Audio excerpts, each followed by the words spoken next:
यो भेटिभर ग्रास रोपेको आज 6 मन्थ भयो। रोप्ने बेलामा एउटा मात्र टिगर रोपिएको थियो। अहिले देख्न सक्नुहुन्छ धेरै टिगरको गाँच पलाइसकेको छ।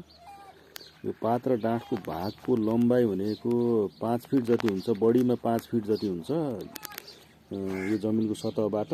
अनि जराको लम्बाइ चाहिँ जमिनको माथिल्लो सतहदेखि तल्लो सतहसम्म गर्दाखेरि लगभग 18-20 फिटसम्म तल जान्छ भनिएको छ। तर आज 6 महिना हुँदा यो जरा रोपेको 6 महिनामा यो जरा चाहिँ अहिले 6 फिट 6.5 फिट भइसकेको तपाईहरु देख्न सक्नुहुनेछ। जराले प्रत्येक माटोको ससाना कणहरू समेतलाई ग्रिप गर्दै नियन्त्रणमा लिइरहेको छ। यसको जराको टेन्साइल स्ट्रेन्थले जमिनको स्थिर ढलान कायम गरेर राख्दछ भने यो घाँसको आयु न्यूनतम पनि 100 वर्षको हुन्छ भन्ने विज्ञहरूको अनुसन्धानले प्रमाणित गरिसकेको अवस्था छ।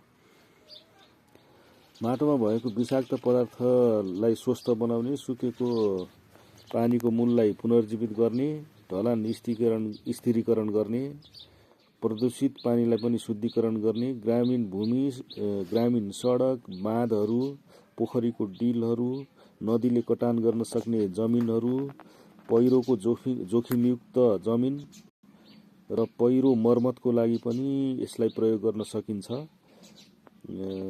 जमिनको सुरक्षाको लागि भेटिभर ग्रास अति उपयोगी मानिन्छ।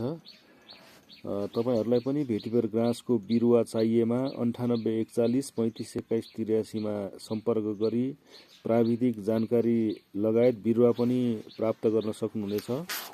धन्यवाद।